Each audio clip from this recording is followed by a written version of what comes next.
your behaviors, and all of these sort of things. And so within these scriptures, this is my preaching part of it a little bit here. This is where I want to kind of hit the heart a little bit, because within these scriptures, yes, are talking to us individually. They're talking to your kids individually, but they also have an emphasis on how we should be parenting, of what our focus should be in parenting, and how we should see that scripture in Matthew 22 and see, okay, if the eye is the lamp of the body, and then if my children's eyes, if their entire body, their entire well-being, we see these statistics with suicide rates and depression and anxiety and the things they're exposed to and so on and so forth. Okay, if the eye is where these things are being directed to, then as a parent, we should be doing every single thing we possibly can to protect the heart of our children.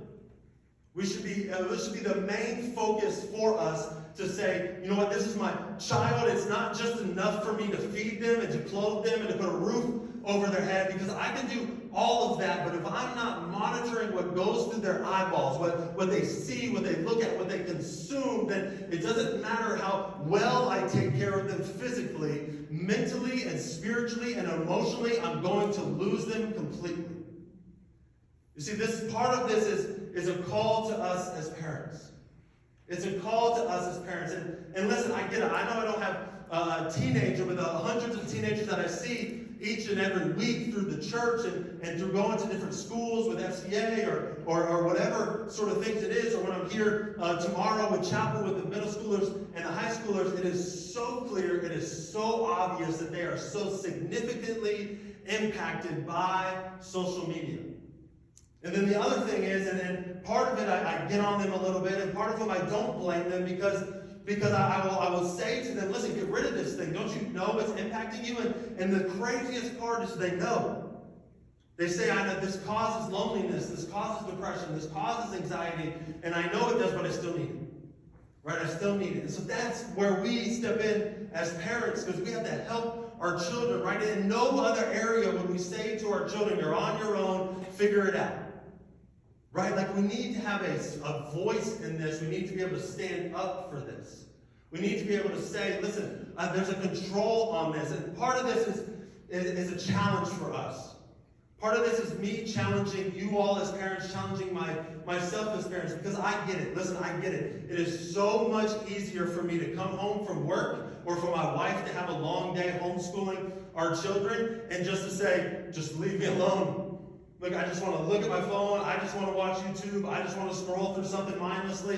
I don't want to think about anything else. I'm tired. It's dinner time. Let's get to bath time. Let's get you to bed. Let me turn on Netflix. Let me be done with this. You see, I get that. There's such a temptation to do that. But as Christians, we are called to something so much greater to that. But I think a big cause for the social media sort of crisis there is within our teenagers is an apathy and a laziness amongst us as parents. If we're being honest, there's an apathy towards it where we just go, they'll be all right. Everybody else is doing it. They'll be okay. And then again, I mean that when I say that. It is harsh slightly, but there's a laziness to it because we just don't want to stop it. We just don't want to try to control it. We don't want to have the hard conversation. We don't want to say, there's a filter on your phone now, I paid for it, it's my money, you're under my roof, this is my food, and I'm going to put this thing here, and you can look at what I asked you to look at, because I don't want to have the conversation that I have to explain that, I have to get to the heart of it, and I have to say, this is why. You see, because that takes time, that takes effort, that takes somebody not liking you as much, that shakes up the house a little bit, that creates this sort of instability within this house, but being willing to say, listen, this is what is best for you. And I know you might not like me now, but you need to trust me in this. As I have been given a God-given authority to be your mother or your father in your house, you must submit to me as you are under this roof. You see, we don't like to have those conversations, but can I plead with you, just even looking at these statistics, and even throw the statistics out the window, even seeing some of your children and your children's friends, and seeing the significant impact that this has on them. I mean, a significant impact. Well, just the fact of social media itself and comparing yourself to each other and hiding things from everything and trying to live this double life and this lie. And then you go into the statistics of just the sexting and sending the photos and the pressure that comes with that. And then the pornographic things and all of these things that are surrounding our children. All of these things that are happening. Can I plead with you this evening that this is one of the most important things, one of the most important battles that you can take up in your home. One of the most important ones. Your children's souls are on the line. I heard somewhere that giving a child an unfiltered smartphone is like giving them a loaded gun. They can see anything, do anything, and it will destroy them. It will destroy them. See, so I'm calling us to stand up in a different kind of way, to be able to take care of these sort of things, to be able to, let's take a stand in our own homes even, to say, listen, you're not in control. Right? Like, I already assume, I tell my 6-year-old this constantly, because I'll go somewhere and she'll say, Daddy, where are you going? What are you doing? What are you going? What are you doing? You're not in control. Relax. Right? It's going to be okay. I know I'm going to have this conversation over and over and over again, and it's going to take some patience. It's going to take some prayer. It's going to take some spiritual maturity. It's going to take some time me getting the word. It's going to take time for all of these sort of things for me to be able to continue that conversation throughout her life, but I am capable of doing it. You are capable of doing it, and it is significant and it is important. But I also want to say something else.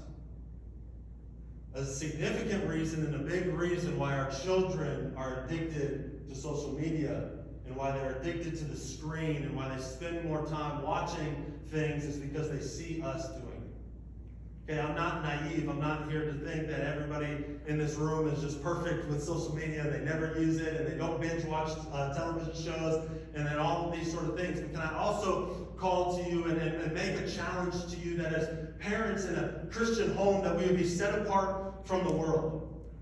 That our evenings would look like evenings around a dinner table with the Bible open, with a devotional open, with a dad or a mom, whatever it is, leading our families in prayer and pointing our children to the Word. You know, again, I'm not naive. I understand that many of our evenings, because we're tired, because we've worked all day, because we've been with them all day, because we've been busy, that our evenings consist of, hey, sit down together with the teenagers and let's watch The Bachelorette. Or let's watch whatever things on Netflix, or just watch these sort of shows, and then we try to tell our teenagers, listen, get off your phone, stop doing this, stop doing that. But when they see that we're doing it, there's no respect there anymore. They're not listening to that anymore. They're looking at that and they're going, what do I have to do? Do you do the same exact thing? Right? I have to catch my own self with my children on bath time or whatever it is. I just want my daughter to take a bath, and I'll catch myself just kind of watching YouTube or scrolling or watching the sports game or whatever it is, and then my daughter's saying, Dad, Daddy. And I go, huh? What? And she goes, I said, what are you doing? I said your name like 5 times. I'm like, oh, no, nothing, right? And I have to catch myself. I convict myself, and I have to put the phone down and say, okay, this sports game is not worth it.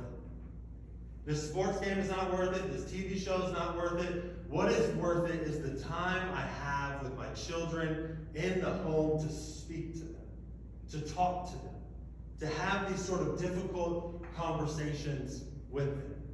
You see, we as parents need to step up in this kind of way. See, but there's things that we can do. So part of what I want us to look at within our conversation this evening, I'll take my preacher hat off a little bit.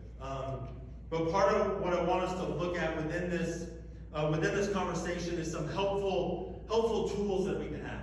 Okay, so this might be one of those sort of questions that you may have within this. Because, before I get to that, let me share a little bit about some of these social media apps, okay?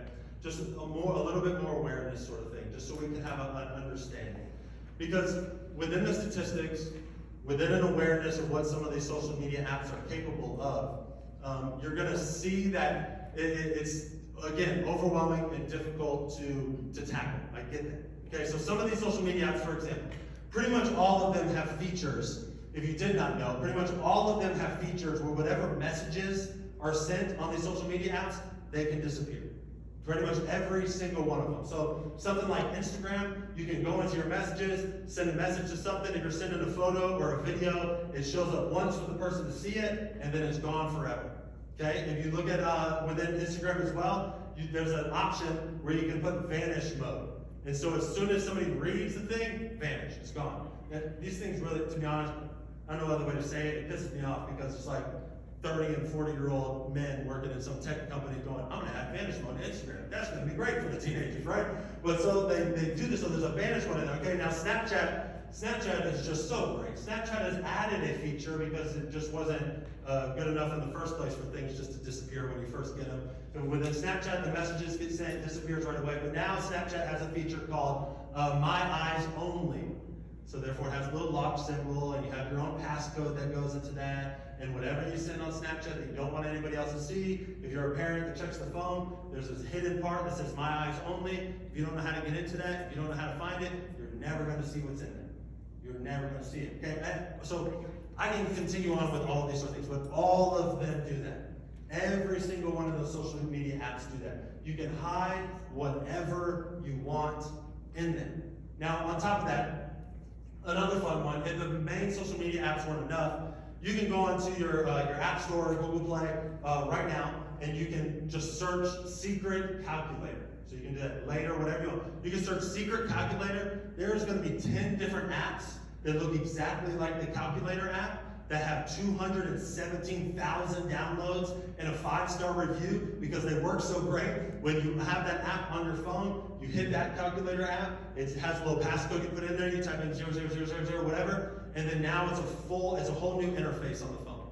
Okay, so photos, videos, messages, social media apps, any of these sort of things. So if that wasn't enough for the calculator app, you can just type in secret apps on your app store. And you're going to find ones that look like a calculator. You're going to find ones that look like a little music note. You're going to find ones that look like a satellite sort of find my location sort of thing. You're going to find ones that just look like normal sort of stuff. So if you're a parent that takes your child's phone and goes through it and has that sort of thing set up within there, I hate to break it to you, you also have to look for random calculator apps that just look like a calculator. And when you open it, it looks like a calculator, but if they type in the code that they need, it opens up to something else.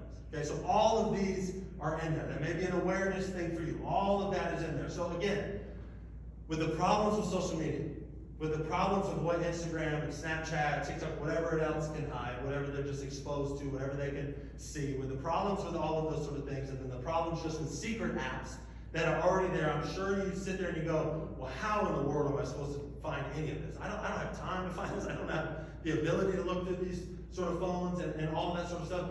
And so that's why a big piece of this, I don't want to just give you information and say, figure it out. Like, go and figure it out. I know I just told you you need to do better, pay attention to this stuff, so on and so forth. That's not my heart behind this, because what there are tools and resources. So you can write this down and you can ask me some more questions about it. And actually, when we move into question and answer time, I'll break down a little bit of how this specific app works. But there's an app, there's a couple of filter ones like this, so maybe you know one as well, and you can feel free to share that here in a few moments. But there's an app called Canopy. Okay, so Canopy, just like a Canopy, C-A-N-O-P-Y. Canopy that you can find on the app stores, or if you go on a website, it's canopy.us, I believe it is, canopy.us. And so this phone, I'll go down, I'll break it down just a little bit. Is that all right with y'all if I just break down this app just for a few moments? Okay, so this Canopy app, so what I've done just throughout youth ministry for the past 3 years is I've just tested out all of these different filter apps. Okay, so I've just spent time on all of them. Any of my interns at the church or any of the younger people that I have on staff, I forcefully make them my child on the app, and so now I get to monitor everything they do. But anyways, I don't check it too much, but I do. So they are my children in this app. Okay, so Canopy has been my favorite one. Oh, I don't have an internet connection. What is happening? I know enough about it where I can just say it, so it doesn't matter. Okay, it doesn't matter. I'll just talk about it. Because I use it. But so Canopy has been my favorite one. There's things like Covenant Eyes or Accountable to You, I believe, or To Accountable is also another one. But Canopy has been my favorite one. So there's a parent app of this, which is purple, and there's a child app, which is teal color. And so as you download the parent app on Canopy, what it does is you send the link to your child, you sit there with them, they click the button, and it installs automatically.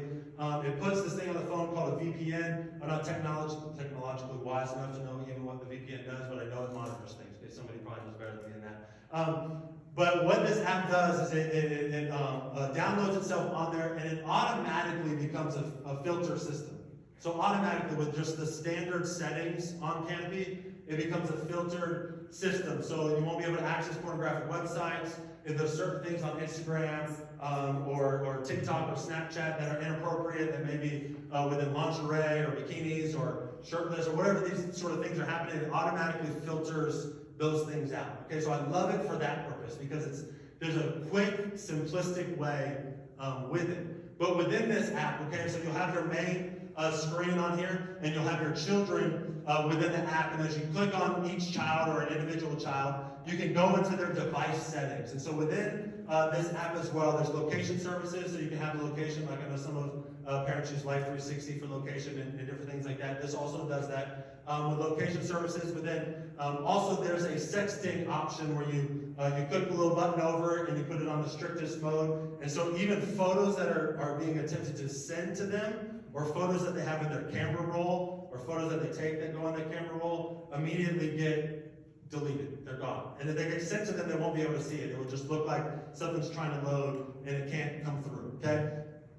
So that's a big piece of that. But that sexting app doesn't just go through messaging, but it also goes through just different social media platforms and different things as well, that it picks up on those sort of images. And then also within that app, there's an option to limit or block or leave something unfiltered as far as downloading things from the App Store, emails that they can see, chats they can have, social media they can use, streaming services that can be used or not, and so on and so forth. So you can customize. This is all on your phone, all on your end of the things.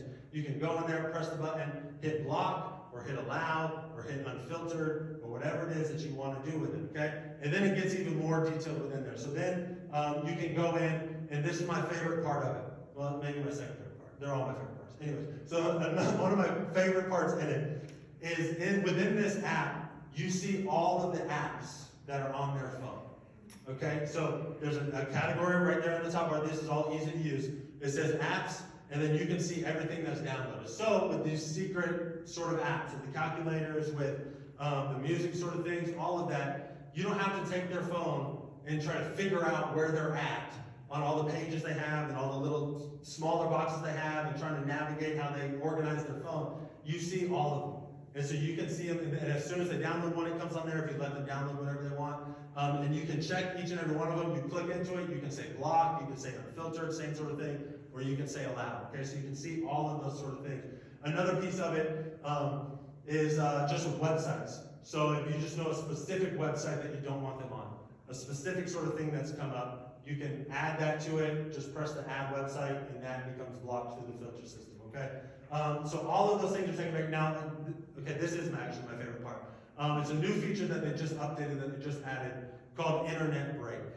Okay, so you can go on there now, and instead of telling your child, don't go on the internet past 8 o'clock, or stop using the internet past 8 o'clock, and what I used to do as an elementary school kid and a middle school kid is I used to turn the volume all the way down and watch wrestling at like 11 o'clock at night, and then turn the TV off when my mom came in. Now it's through the phones, right? Now they just use it all through the phones, and that's the only way to do it. But instead of having to say, don't do this, take your phone away, and then having to get up out of bed and go check, and get in there and open the door, and so on and so forth, and have to deal with all of that sort of thing that's happening. You can go on that app, put Internet Break, and you can set it, like I just did one on the intern that I have at the church. I did it from 8 p.m. till 8 a.m. Put an internet break on there, and so you can't access Amazon. You can't access anything. Like, there's nothing that you can go on. So they just have a $1,000 device that does nothing for them, right? That you can't do anything with. But it takes this internet sort of stuff out of the window, and it's just through your phone. You're doing it all on your end, okay? So there's other features within there. That's probably all you need to know right now with it. You can play with it and look at it. But for a family of 5, It is $9.99 a month, which is the most affordable one I've seen out of all of them as well. For a family of 3, it's $5.99. For a family of 10, I think it's $15.99 or something like that a month for this thing. And so one of my favorite things about this is the family aspect of it. Okay, so it's not just an app that you put on your kid's phone. It's an app that's on all of your phones. And so mom and dad and the kids have the Canopy app on there, and the pornography gets blocked. You can do different things with social media, the inappropriate videos or images or whatever it is. All of that gets filtered out. And so you as a family are all doing that together. Okay, so that's Canopy app. Again, there's other ones. That one's been my favorite one after testing all those things. And then another one is for your routers at home. It's something called Circle.